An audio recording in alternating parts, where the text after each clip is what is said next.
요즘 애완견을 키우시는 분들이 많죠. 저는 그저 애완견 그러면은 그저 치와와 그 이름 하나밖에 모르는데 애완견의 종류도 다양하더라고요. 시츄, 퍼그 그런 이름을 가진 애완견도 있어요.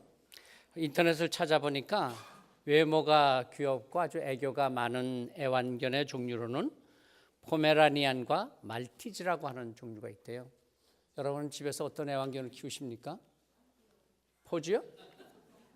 빠삐? 빠삐용? 그런 것도 있어요? 그런데 사람들은 저마다 다 그 마음속에 두 마리 개를 키우며 산다고 합니다. 웬 개를 두 마리씩이나 키우냐고요? 바로 선입견과 편견이라고 하는 개입니다. 우리가 살아오면서 겪었던 이런저런 일들로 인해서 나도 모르게 내 마음에 쌓아온 선입견과 편견들. 선입견과 편견은 다른 사람들의 진심을 오해하게 만들기도 하고 또 나의 진심을 오해하게 받게도 만드는 것들이죠. 그래서 선입견과 편견을 몰아내는 또 다른 한 마리의 개가 있는데요. 그 개의 이름은 백문이불여일견이라고 그런답니다. 너무 선입견과 편견에 사로잡히지 말고 백문이불여일견이라 남의 말만 듣고 오해하지 말고 서로 만나서 차 한 잔이라도 나누고 또 주님의 사랑을 나누고 말씀을 나누다가 보면 놀라운 하나님의 은혜를 깨닫게 된다는 것입니다. 무슨 말입니까? 못 알아들으셨어요? 소그룹 예배 잘 드리라는 말이에요.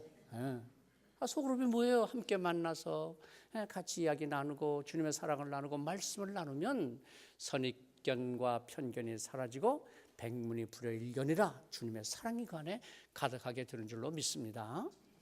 이럴 때는 아멘 좀 크게 하셔야 돼요. 자, 경서교회에서 우리를 부르시고 함께 신앙생활하게 하시는 하나님의 뜻이 무엇이겠습니까? 우리는 어쩌다가 만난 사람들을 우연히 만난 사이가 아니라고 하는 것입니다. 하나님께서 경서교회에서 하나님의 가족으로 함께 기도하고 함께 위로하고 함께 사랑하며 살라고 부르신 경서가족 하나님의 뜻이 있다고 하는 것입니다. 우리를 통해서 이루고자 하시는 하나님의 계획이 있습니다. 아니 나 혼자 그저 조용히 나 교회 다니고 싶다 그저 그럴 수도 있겠습니다만은 그러나 그것은 자기 자신을 속이는 일이요 하나님의 뜻을 생각하지 않는 어리석은 신앙생활이 될 수 있다는 것입니다. 오늘 바울 사도는 이렇게 말합니다. 스스로 속이지 말라. 하나님은 업신여김을 받지 아니하시나니 사람이 무엇으로 심든지 그대로 거두리라. 스스로 속이지 말라. 무슨 말이에요? 오해하지 말라는 거예요. 선입견과 편견 갖지 말라는 겁니다. 하나님에 대해서 선입견, 편견, 하나님의 뜻을 오해하지 말라. 하나님을 속이지 말라. 하나님께서는 사람이 무엇을 심든지 그대로 거두게 하시는 하나님이시다. 손바닥으로 하늘을 가린다 그런 말 있잖아요. 어리석게도 하나님을 속이려는 사람들, 하나님 앞에서 죄악의 씨앗을 심으면서도 복의 열매를 거두려고 하는 사람들 오해하지 말라. 하나님은 결코 그런 분이 아니시다. 죄악의 씨앗을 심으면 죄의 열매를 거두게 되고 선의 씨앗을 뿌리면 선의 열매를 거두게 된다. 원하든 원하지 않든 자신이 심은 대로 거두게 된다고 하는 말씀입니다.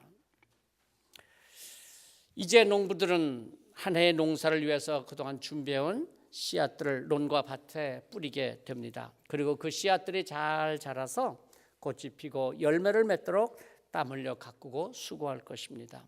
그리고 가을에는 그 수고한 대로 풍성한 열매를 거둘 것입니다. 사람이 무엇으로 심든지 그대로 거두리라.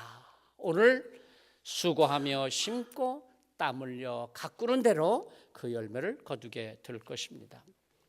이 씨 뿌리는 계절, 우리는 열매를 생각하며 우리의 신앙생활에, 우리의 삶에 있어서의 우리의 영적인 삶에 어떻게 무엇을 씨 뿌리며 어떻게 풍성한 열매, 기쁨의 열매를 거두어야 할 것인가. 오늘 성경 말씀 세 곳을 따라서 각각 심은 대로 거두리라 말씀을 함께 나누어 보려고 합니다. 첫 번째 말씀은 시편 126편 5절 6절 말씀입니다. 눈물을 흘리며 씨를 뿌리는 자는 기쁨으로 거두리로다. 울며 씨를 뿌리러 나가는 자는 반드시 기쁨으로 그 곡식단을 가지고 돌아오리로다. 교동문에 함께 읽었던 말씀이죠. 씨를 뿌리는다고 하는 것은 장난이 아닙니다. 그냥 저절로 그저 되는 일이 아니라는 것입니다. 씨를 뿌린다? 심심풀이로 씨 뿌리는 것이 아닙니다. 씨를 뿌리는 것은 그 씨앗 하나하나의 애착을 가지고 마음과 정성을 다해서 심는 것입니다. 대충 씨를 심어놓고는 때가 되면 뭐 열매를 거두겠지, 그렇게 해서는 결코 원하는 열매를 거둘 수 없죠. 아니 혹 거두는 열매가 있다 할지라도 그 열매는 빈 껍데기, 쭉정이가 되기가 쉬운 것입니다. 대충 뿌려놓고 때가 되면 거두겠지, 그렇게 해서는 결코 좋은 열매를 풍성히 거둘 수 없습니다. 어리석은 일입니다. SNS에 보니까 어느 교회에서 예배 중에 찬양 영상을 만드는 찬양 사역자가 마음이 급해서인지 글쎄 찬양 가사를 잘못 쳐서 예수는 주, 예수는 주, 그런 찬양이 있잖아. 예수는 주, 예수는 주, 그런데 그러면 예수는 중, 예수는 중, 그렇게 쳤더라고요. 잘해야죠. 그 하나 가사 하나도 잘 틀린 거 보고 해야 되는데 또 뭐 그렇게 해도 쳤더래요. 나 주님만을 섬기리, 뭐 헛된 마음 버리고 그런 거 있죠. 나 주님만을 섬기리. 근데 그만 주님을 잘못 줘서 나 누님만을 섬기리, 헛된 마음 버리고 그랬다는 거예요.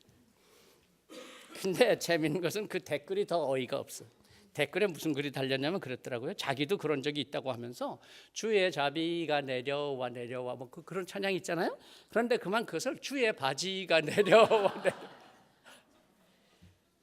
뭐 이런 일이야 그저 우리가 한번 웃고 지나가면 그만일지 모르지만 우리의 삶에 정성을 기울이고 씨를 뿌리는 그 하나를 하나에 온 마음을 다해서 돌보고 가꾸지 않는다면, 적당히 대충 씨를 뿌리는 일이 된다면 그것은 정말 우리가 웃고 넘어갈 수 있는 일이 아니라 마음의 상처가 되기도 하고 우리 인생의 큰 걸림돌이 될 수도 있다고 하는 것입니다. 인생의 여정에서 눈물을 흘리며 씨를 뿌린다고 하는 것은 시의 한 구절처럼 그렇게 낭만적인 일이 아닙니다. 울며 씨를 뿌리러 나가는 일은 텃밭이나 가꾸면서 사는 사람처럼 한가하게 할 수 있는 일이 아니라고 하는 것입니다. 눈물로 씨를 뿌리는 때를 맞았다고 하는 것은 우리 인생에 정말 소중한 때를 만난 것입니다.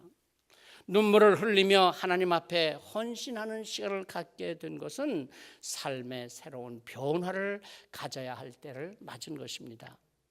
애굽의 노예에서 이스라엘 백성들을 인도해 내신 하나님께서 그 축복의 땅 가나안 땅으로 가는 길을 몰라서 이스라엘 백성들을 광야에서 40년을 방황하며 눈물을 흘리게 하셨던 것이겠습니까? 아니죠. 이스라엘 백성들이 70년 동안 바벨론 포로로 잡혀가서 거기서 고생하며 눈물의 시간을 보냈던 것은 하나님께서 힘이 없어서 무능하셔서 자기 백성 이스라엘을 눈물 흘리게 하셨던 것이 아니었습니다. 광야 40년의 눈물의 시간을 지나면서 애굽이 바로의 노예로 살았던 그 안일함, 그 노예 근성을 벗겨내시고 가나안 땅에 들어가서 축복의 백성으로 살 축복의 씨앗을 눈물로 뿌리게 하시는 시간이었습니다.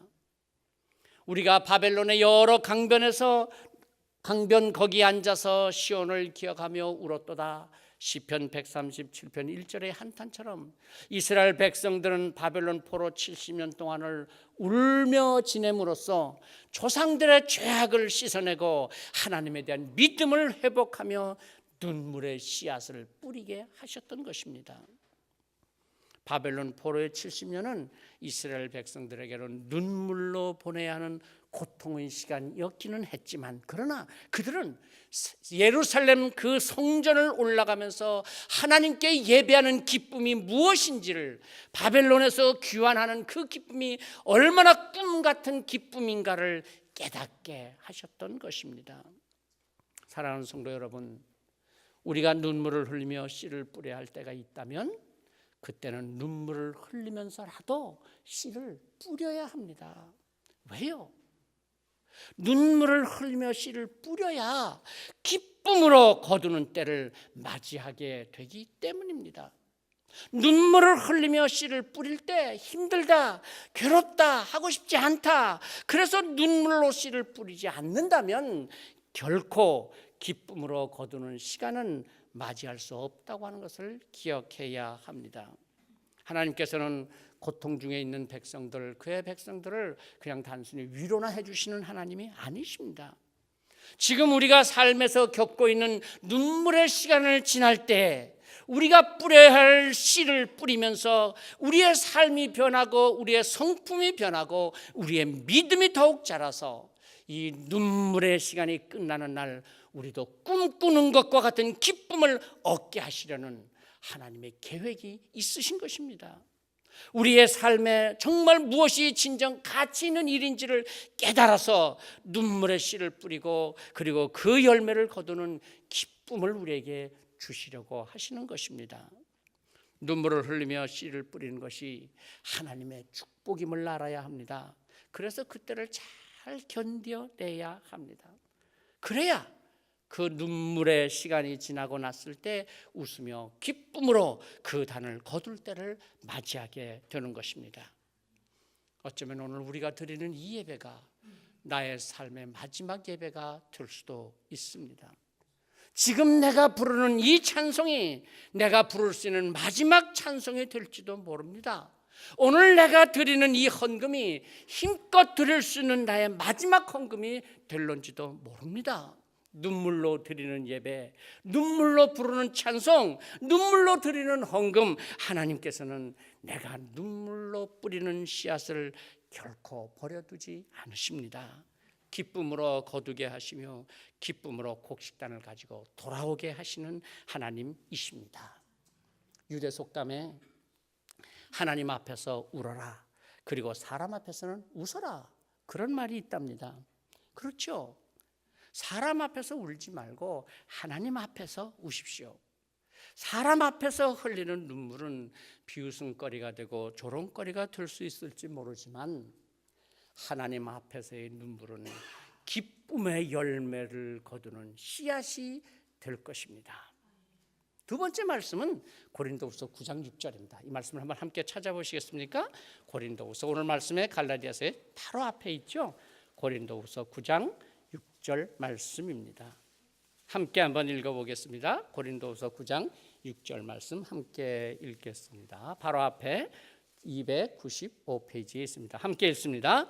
이것이 곧 적게 심는 자는 적게 거두고 많이 심는 자는 많이 거둔다 하는 말이로다. 심는 대로 거두리라. 두 번째, 적게 심는 자는 적게 거두게 되고 많이 심는 자는 많이 거둔다고 하는 것입니다. 그렇지 않습니까? 적게 심는 데서 많은 수확을 거둘 수 있겠습니까?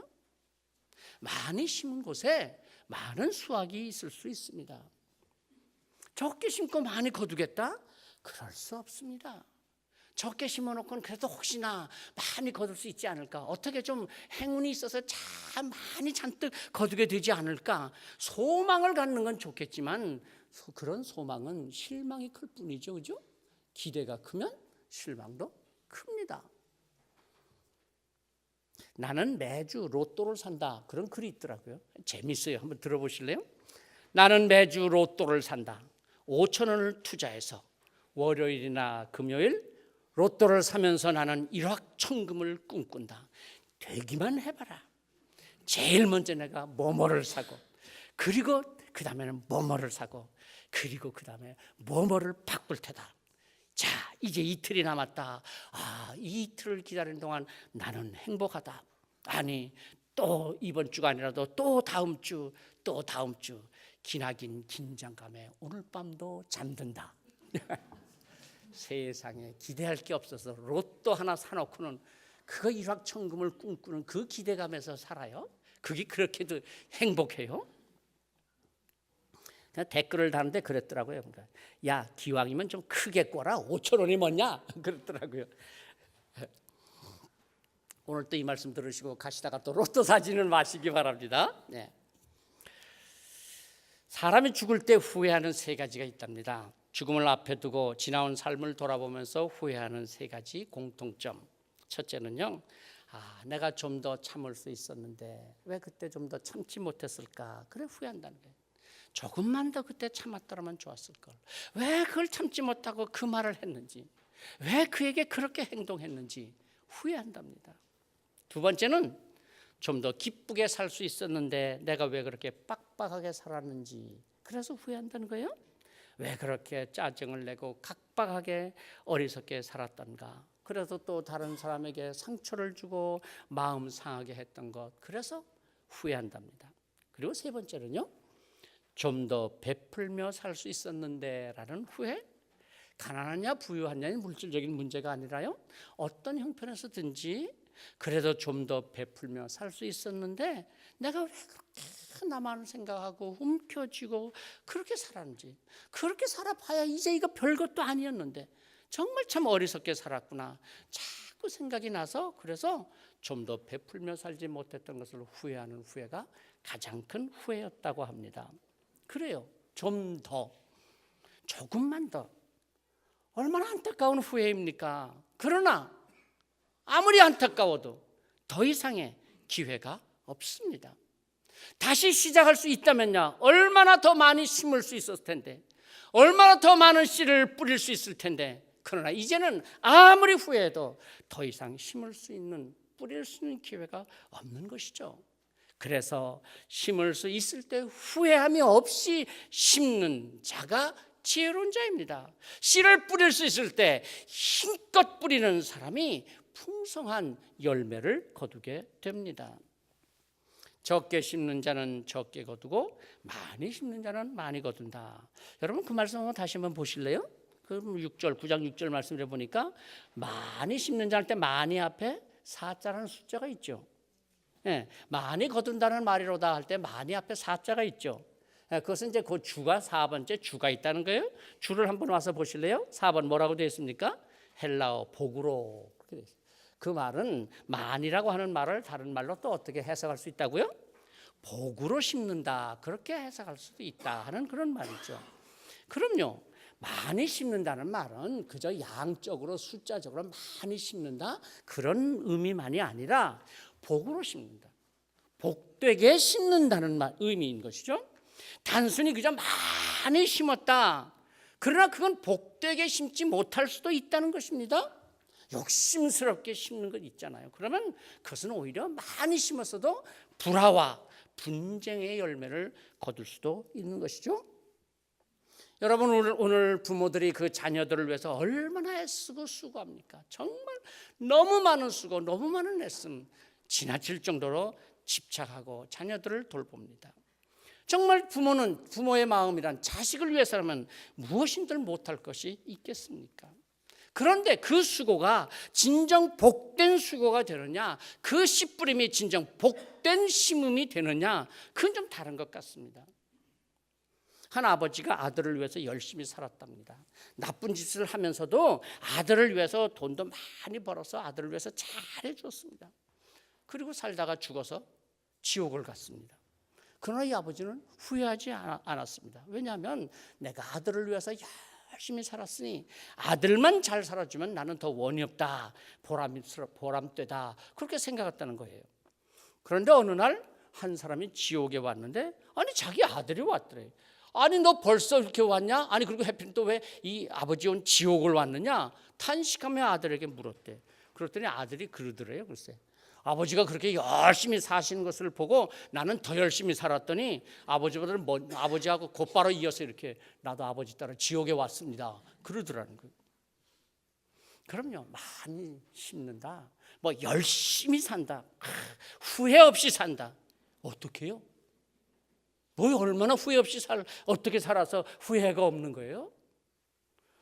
오늘 말씀처럼 아니요, 복되게 살아야 합니다. 복되게 심어야 합니다. 열심히 산다, 많다, 적다, 수고한다, 그 자체가 의미 있는 삶이 아니라 얼마나 복되게 심느냐가 중요한 것입니다. 어떻게 심어야 복된 심음이 되고 어떻게 씨를 뿌려야 복된 씨 뿌림이 될 수 있을까요? 오늘의 말씀으로 결론을 삼습니다. 갈라디아서 6장 8절 말씀 한번 함께 읽겠습니다. 같이 읽습니다. 갈라디아서 6장 8절입니다.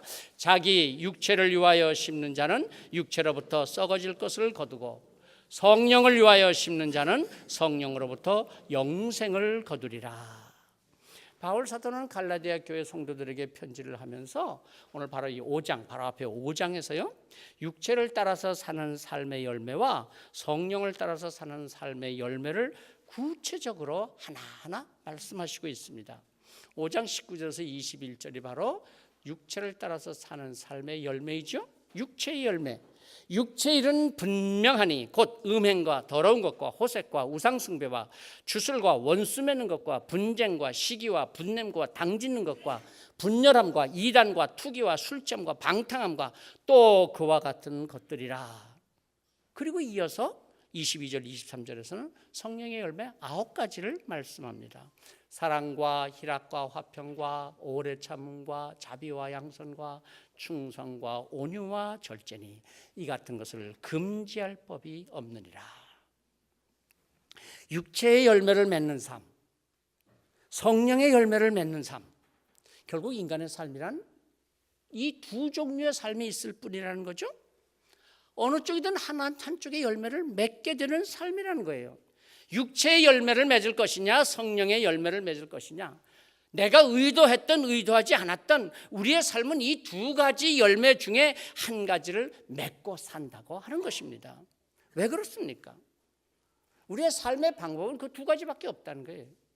육체를 따라서 사는 삶을 살거나 성령을 따라서 사는 삶을 살거나 두 삶 중에 한 가지일 뿐이지 중간은 없다는 거예요. 다른 길이 없다는 거예요. 그래서 육체를 위하여 심는 삶, 육체의 열매를 거두게 되는 것이고 성령을 위하여서 심는 삶은 성령의 열매를 거두게 된다는 것이죠. 우리의 삶의 스타일이 여러 가지가 있는 것 같지만 그러나 결국 그 우리의 삶의 스타일을 따지고 보면 두 가지뿐이다.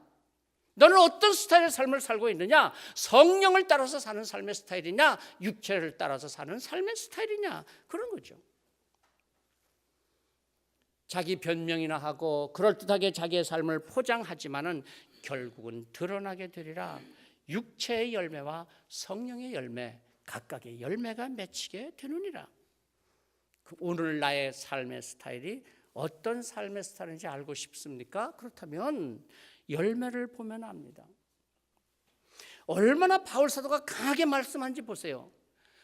성령의 열매는 사랑과 희락과 화평과 오래 참과 자비와 양선과 충성과 온유와 절제니라 그래놓고 그다음 뭐라 그랬습니까? 이와 같은 것을 금지할 법이 없느니라. 무엇로 막겠느냐? 막을 법이 없다. 이렇게 열매를 맺는 것이다. 어떻게 해요? 육체를 따라서 사는 삶은 육체의 열매를 맺는 것이요, 성령을 따라서 사는 삶은 성령의 열매를 맺는 것이다. 바울 사도는 15가지의 육체의 열매를 하나하나 열거를 해놓고서도요, 좀 뭐가 부족했던 모양이에요. 끝에다 뭐라고 붙였습니까? 그와 같은 것들이다. 15가지 해놓고 또 남은 거예요. 그죠? 육체의 열매는 이렇게 많은 거예요. 그런데 성령을 위하여 사는 자는 성령의 열매를 맺나니 사랑과 희락과 화평과 오래 참과 자비와 양선과 충성과 온유의 절제, 9가지 열매라는 것입니다. 자, 오늘 우리의 삶을 한번 돌아보십시다. 나의 삶에는 육체의 열매가 많은 것 같습니까? 성령의 열매가 많은 것 같습니까? 둘 다 많습니까? 많이만 맺으면 좋으니까. 육체를 위하여 심는 삶이란 결국은 뭐겠습니까? 자신만을 위해서 사는 삶의 스타일입니다. 자기 욕심, 자기 만족, 자기 기쁨, 자기 주장, 온통 나밖에 없는 삶이죠. 하나님의 나라, 하나님의 계획, 하나님의 섭리, 하나님의 영광, 그런 건 전혀 생각이 없습니다. 그저 자기 좋은 대로 삽니다. 그러니 결국은 육체의 열매, 썩어질 것들만 맺게 되는 것이죠. 여러분, 수선화의 이야기를 아시죠? 수선화를 나르시시스라 그렇게 부르죠, 영어로? 나르시시스, 그것은 그리스 신화의 나르시스의 이야기에서부터 온 말이죠. 나르시스라고 하는 목동이 있었잖아요. 근데 그가 아마 너무너무 잘생겼나 봐. 뭐라 그러죠, 요즘에는? 꽃미남. 시대가 지난 것 같은데도 잘 안 해, 그래도. 꽃미남이라 그러는 거예요. 그러니까는 숲속의 요정들이 그냥 다 나르시스를 찾아와서 사랑의 고백을 합니다. 그런데 나르시스는 그 고백을 하나도 안 받아줘요. 어느 날 양떼를 이끌고 연못가를 지나다가 물속에 비친 자기 모습을 보았어. 세상에 가장 아름다운 모습, 자기 자신의 모습인 줄도 모르고 너무나 그 아름다운 미모에 빠져서 그 물을 들여다보다가 마침내 물에 빠져 죽었어요. 그렇죠? 근데 거기서 꽃이 한 송이 피어났으니 그 꽃의 이름이 뭐예요? 나르시시스 수선하라, 그렇게 불렀다는 거예요. 하나님은 밀쳐놓고 제쳐놓고 자기밖에 모르는 사람, 영적 나르시스입니다. 자기 세계 안에만 갇혀서 그 인생을 살아가는 존재, 자기 안에만 갇혀서 신앙생활을 하는 그 신앙생활, 나르시스의 신앙생활입니다. 결국 자기 모습에 도취되어서 자기 모습에 빠져서 스스로 멸망하고 말게 됩니다.